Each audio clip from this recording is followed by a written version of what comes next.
যাদের কাছে pan card রয়েছে তাদের নতুন কার্ডের জন্য আবেদন করতে হবে না, জানিয়ে দিল কেন্দ্রীয় অর্থমন্ত্রক। গত সোমবার নতুন প্রযুক্তির প্যান কার্ড চালুর কথা ঘোষণা করেছিল মোদী সরকার।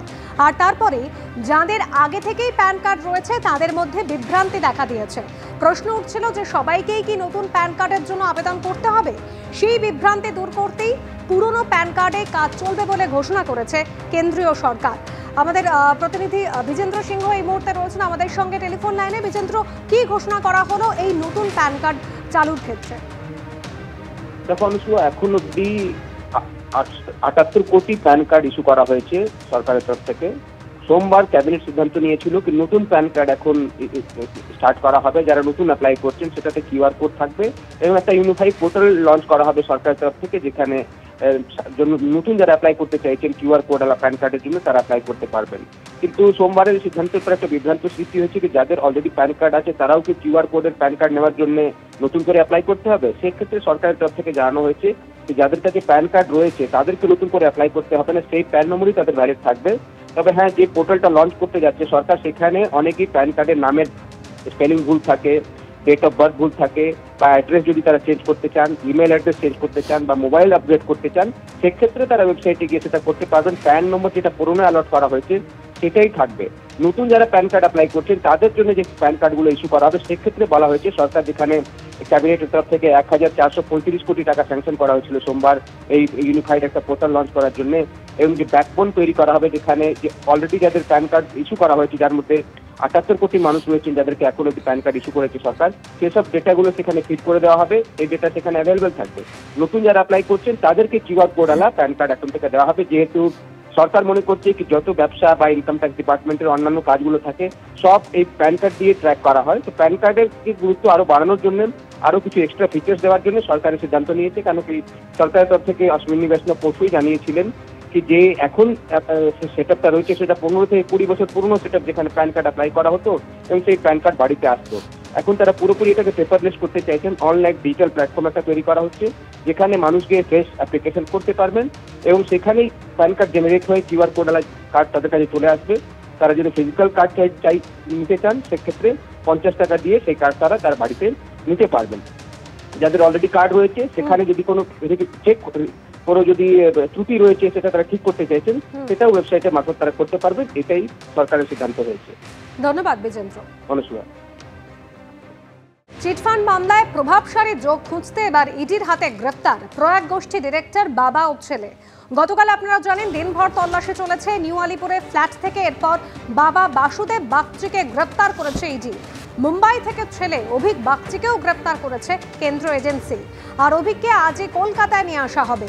১৯৯৭ সালে দিল্লি থেকে ব্যবসা শুরু করে প্রয়াগ গোষ্ঠী। ইডির দাবি এই অর্থলগ্নি সংস্থার বিরুদ্ধে বেআইনিভাবে বাজার থেকে ২,৮০০ কোটি টাকা তোলার অভিযোগ রয়েছে। আর এর মধ্যে ১,৯০০ কোটি টাকা প্রয়াগ গোষ্ঠী ফেরত দেয়নি বলে অভিযোগ রয়েছে। প্রভাবশালী যোগ খুঁজতে ইডির হাতে এবার গ্রেপ্তার প্রয়াগ গোষ্ঠী ডিরেক্টর বাবা এবং ছেলে।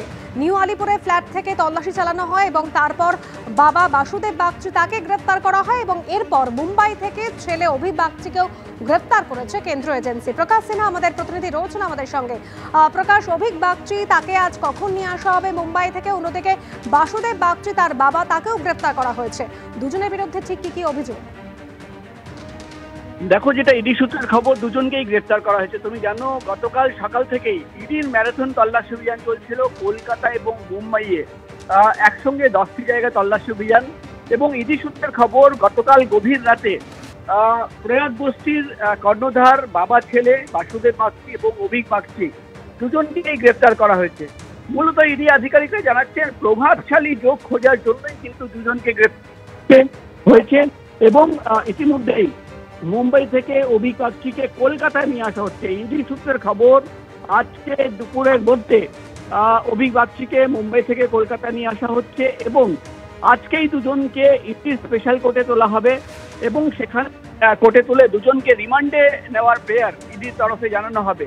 এবং যেটা ইডি আধিকারিকরা জানাচ্ছেন, প্রয়াগ গোষ্ঠী তার বিরুদ্ধে নতুন একটা এফআইআর করা হয় ইডি ইসিআইআর করে জুলাই মাসে এবং প্রাথমিক তদন্তের পর তারা জানতে পেরেছে যে বাজার থেকে বেআইনিভাবে ২,৮০০ কোটি টাকা তুলেছিল প্রয়াগ গোষ্ঠী।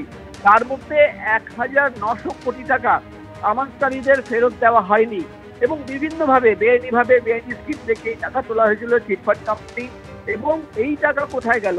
1900 কোটি টাকা যেটা ফেরত দেওয়া হয়নি সেটা কোথায় গেল, কোথায় কি সম্পত্তি রয়েছে, এবং সবচেয়ে গুরুত্বপূর্ণ তথ্য যেটা ইডি সূত্র মারফত আমরা জানতে পারছি, প্রাথমিক তদন্তের পর একাধিক প্রভাবশালী লোক পাওয়া যাচ্ছে এবং এই প্রভাবশালীদের কাছে কিভাবে, কেন, কত টাকা পৌঁছে গেছিল, প্রোটেকশন মানি হিসেবে কোনো টাকা পৌঁছে গেছিল কিনা, এবং আরো কোন কোন প্রভাবশালী লোক রয়েছে, এই সমস্ত তথ্য জানার জন্যই কিন্তু দুজনকে গ্রেফতার করে থেকেই দফায় দফায় জিজ্ঞাসাবাদ করা হচ্ছে। অর্থাৎ যেটা খবর যে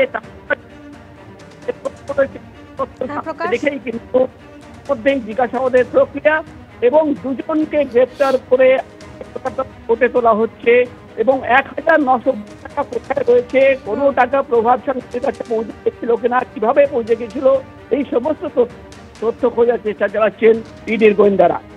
ধন্যবাদ প্রকাশ।